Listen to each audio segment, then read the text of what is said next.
Welcome to Empower and Evolve, and I'm your host, Dunstan, and thanks for coming into today's episode. Now, this podcast is designed for those looking to break free from stagnation and enhance their well-being through actionable insights and inspiring stories. So you'd never miss an episode, hit that follow button and follow us through our social media accounts.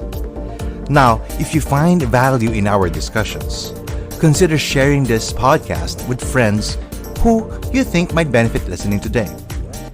Now let's get started on this journey of empowerment and transformation.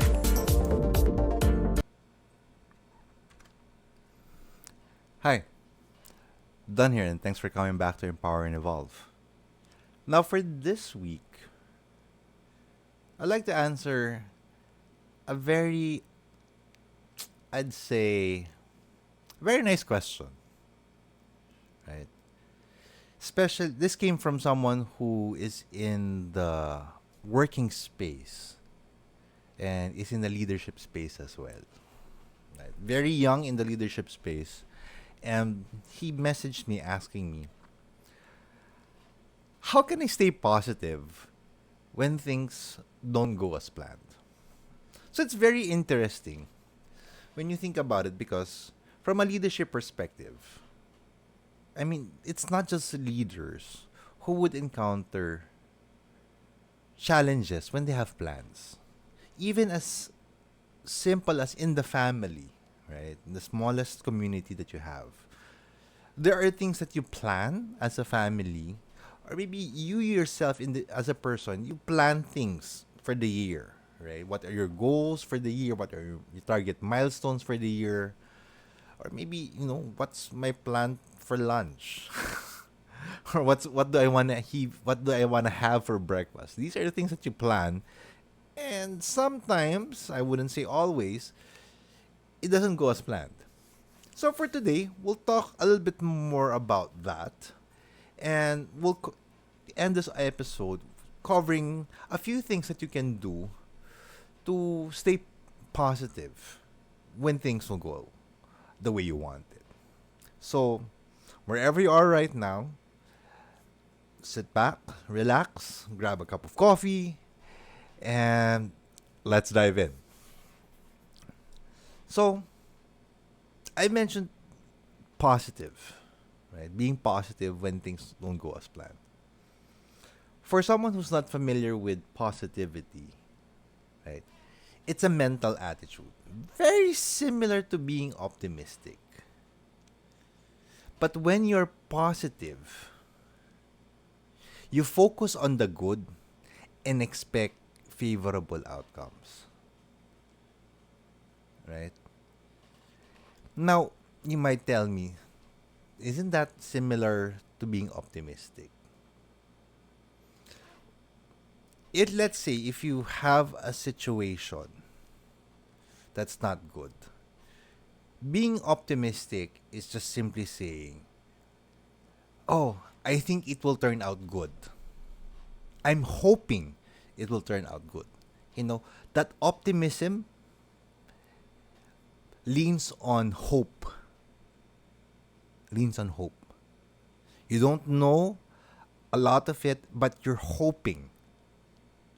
I'm not saying it's bad, but if you focus on positivity, you focus already on the facts, the things that are good with it. Can you mix those two ideas together? Yes. So, for example, I like this model of the car.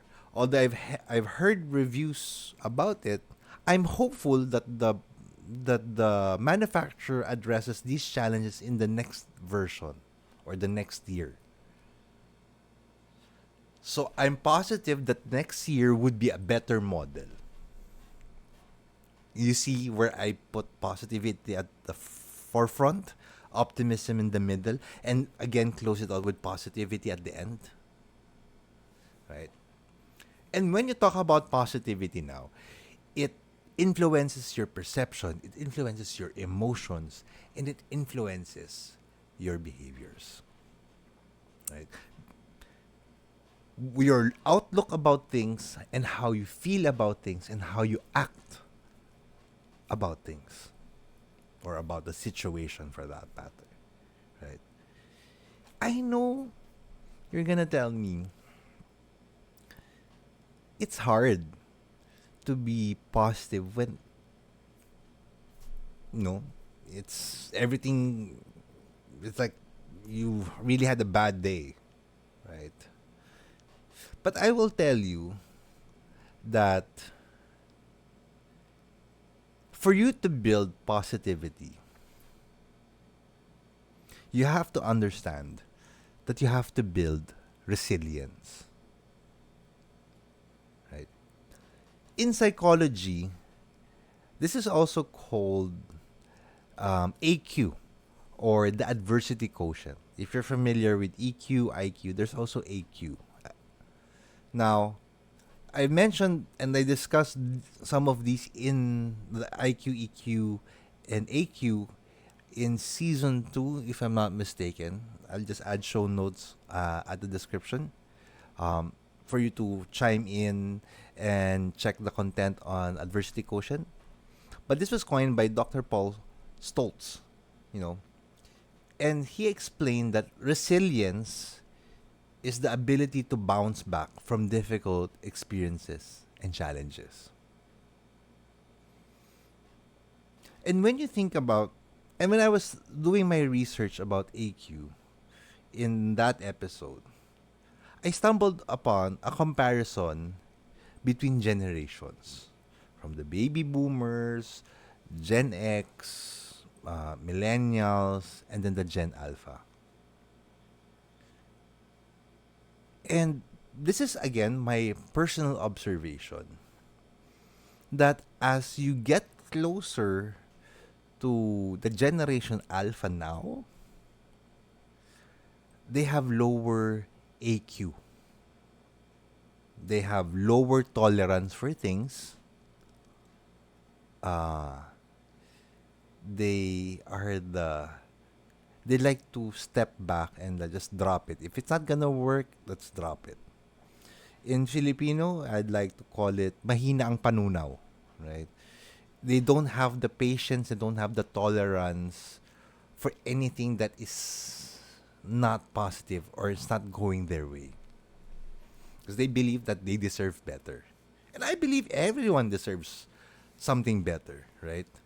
But I would say it's more of understanding how the long game is played,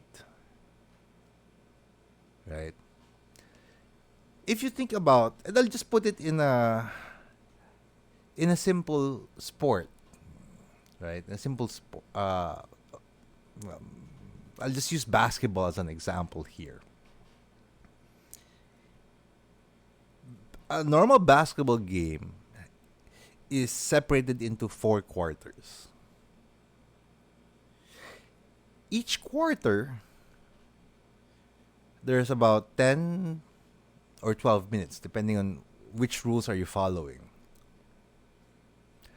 And each quarter, every team is given 24 seconds to score a basket or to shoot the ball in their hoop or in their ring, while the other team tries to defend.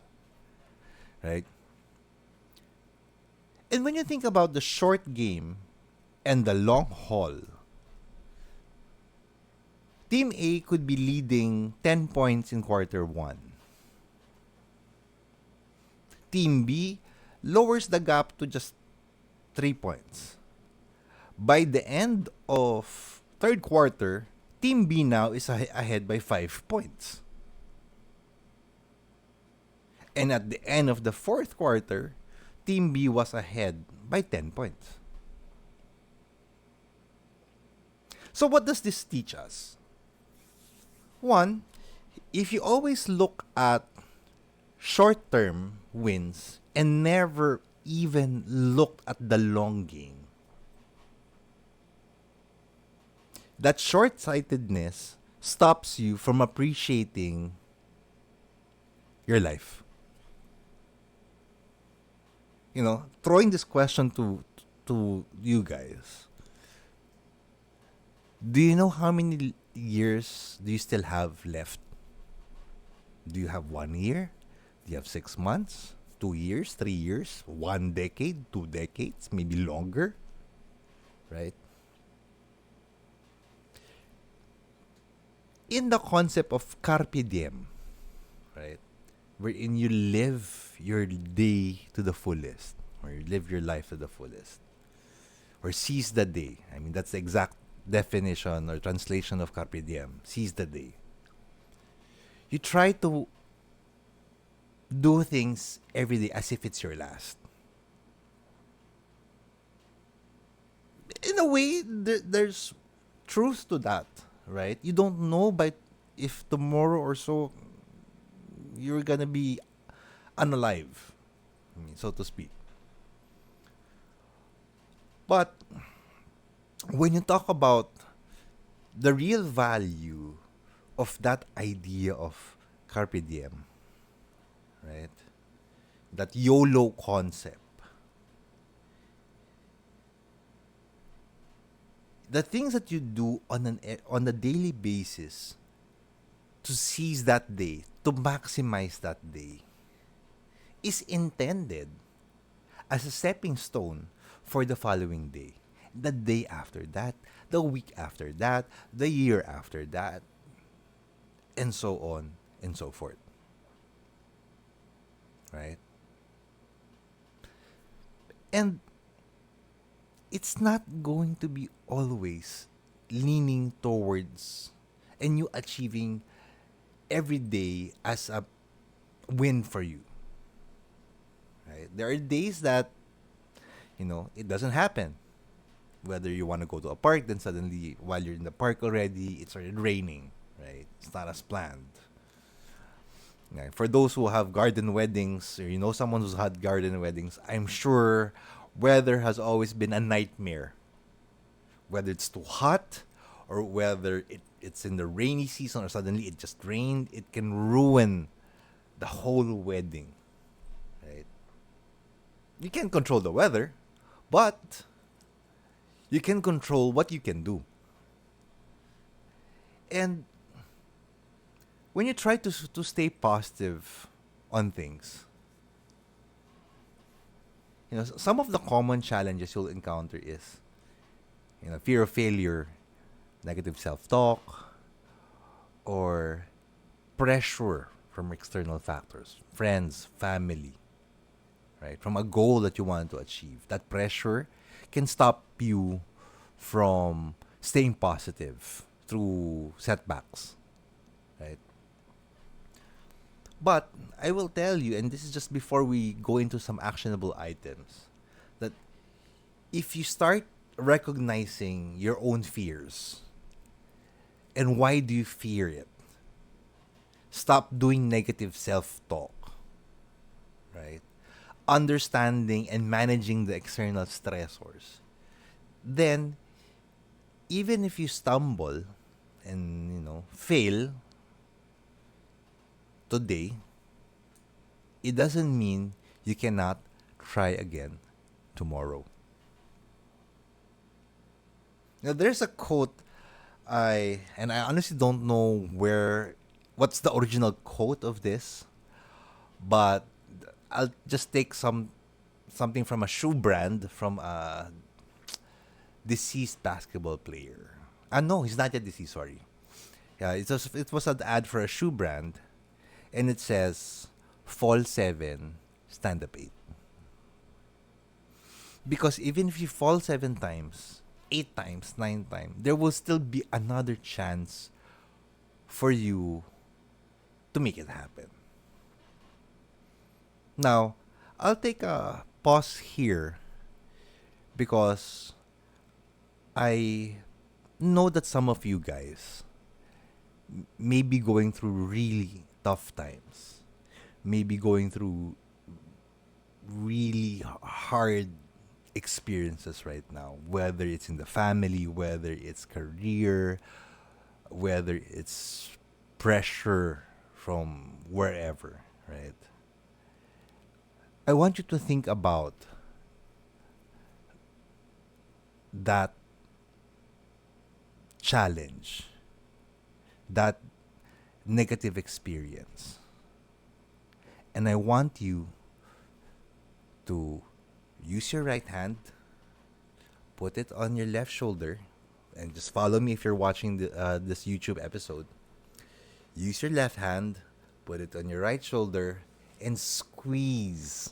So, like giving yourself a hug.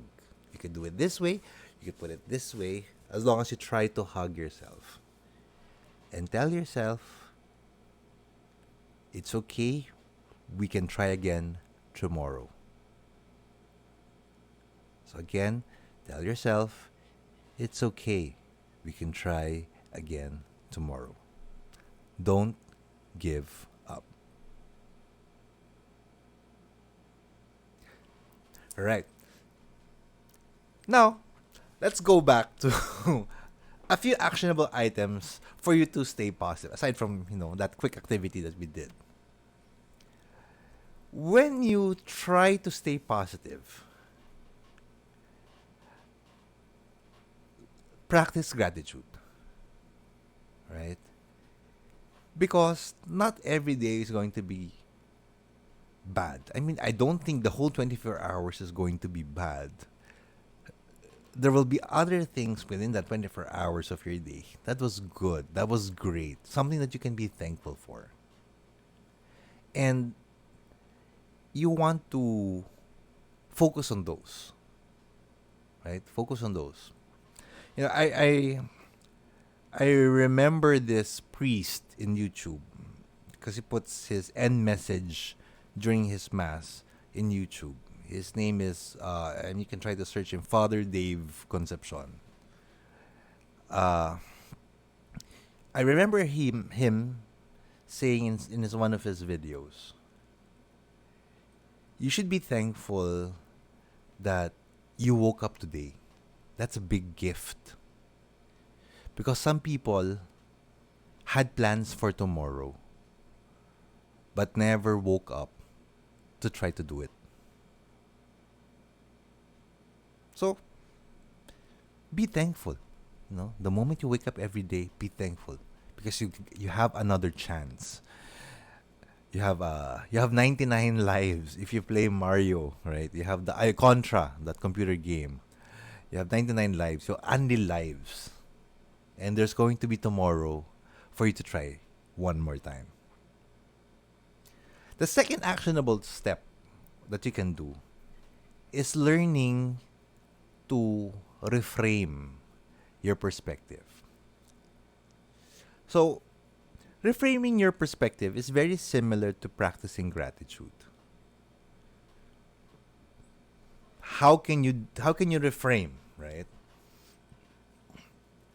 This is just another way of saying you take a step back, go back to the drawing board, and ask yourself, what can I learn from this? Or maybe, how can this situation make me stronger? What can I do differently today that will have a change for tomorrow? I mean, these are very strong questions, and then if you can pause, just wind it a few seconds, write down that question, and maybe add it to your journal. If you have a journal, you keep a diary, and use that as a meditation question, right? To reflect, and it's very, very positive because you try to understand now, and you have that self-awareness.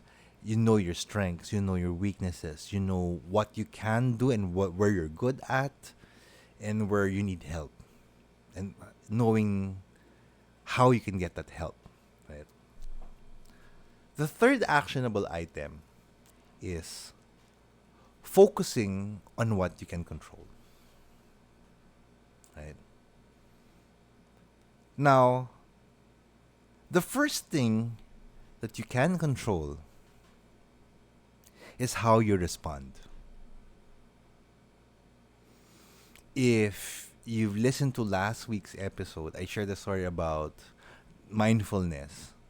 And if you learn to bite your tongue, so to speak, think about the situation and be mindful about that situation, you would know how to respond.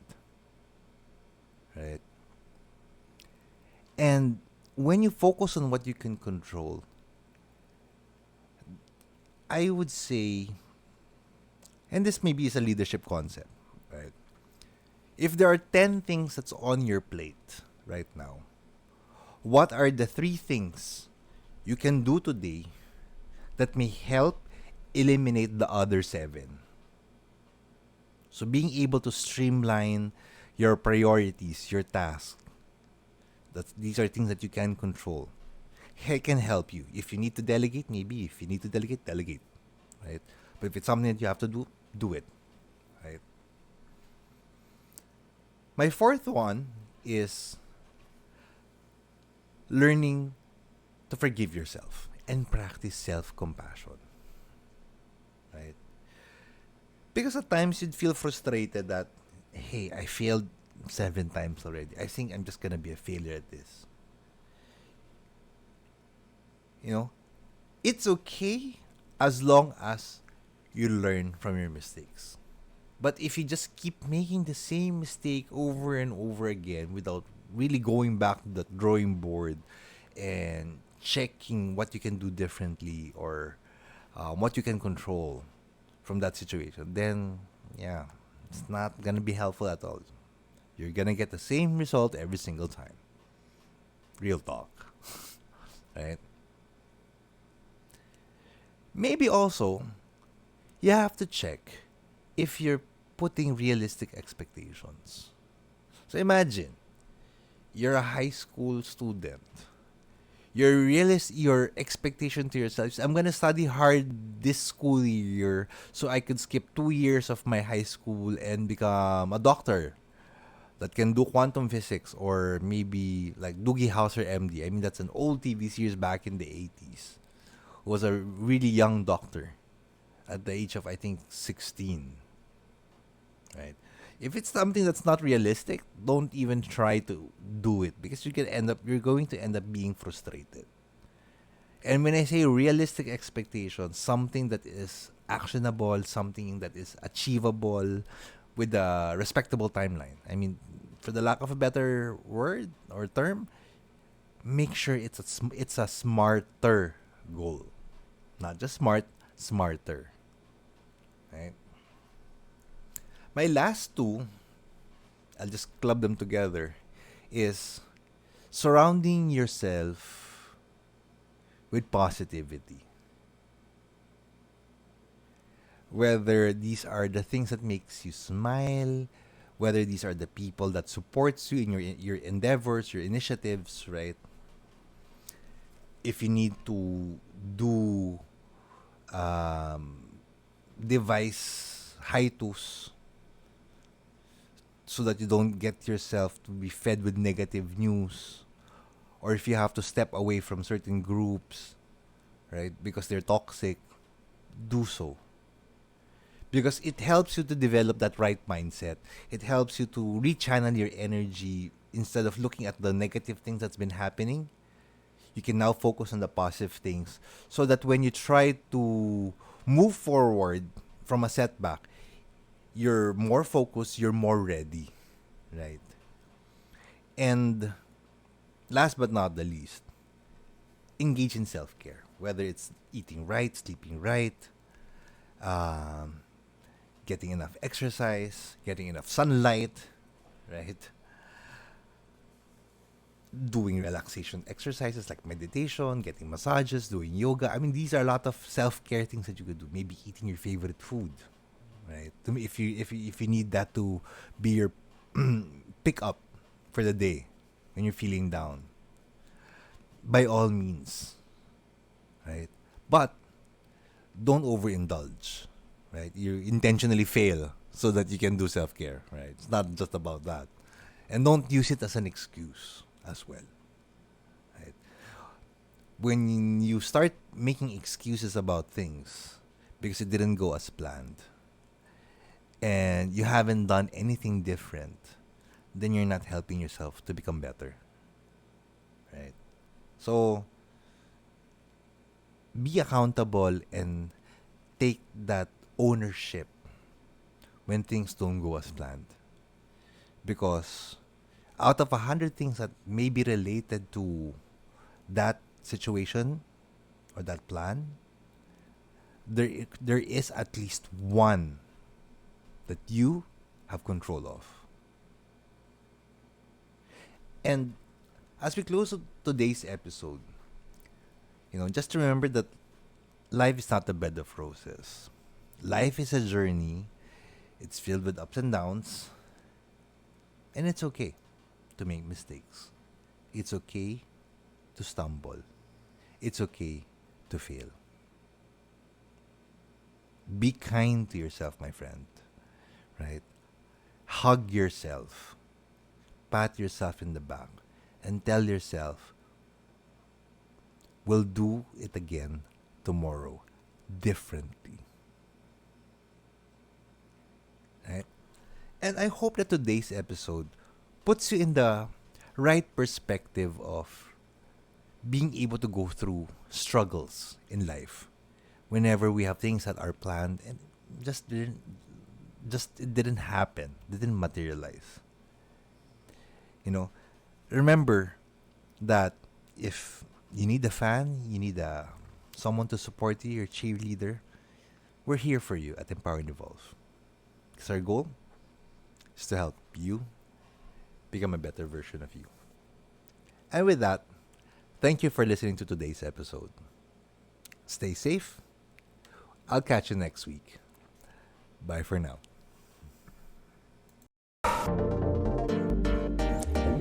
Hey buddy, thank you for joining us on this transformative journey of empowerment and growth. Now remember, it's not just about evolving. It's about embracing that incredible power within you to become the best version of yourself. Keep striving for greatness, because together, we can create a world where empowerment knows no bounds. And if you find value in today's episode, please subscribe, rate, and share this podcast with someone who could use that little inspiration. Until next time, stay empowered, stay inspired, and keep shining brightly on your path to evolution. With Empower and Evolve, you have the tools to unleash your potential and rewrite your story. Let's continue to evolve together.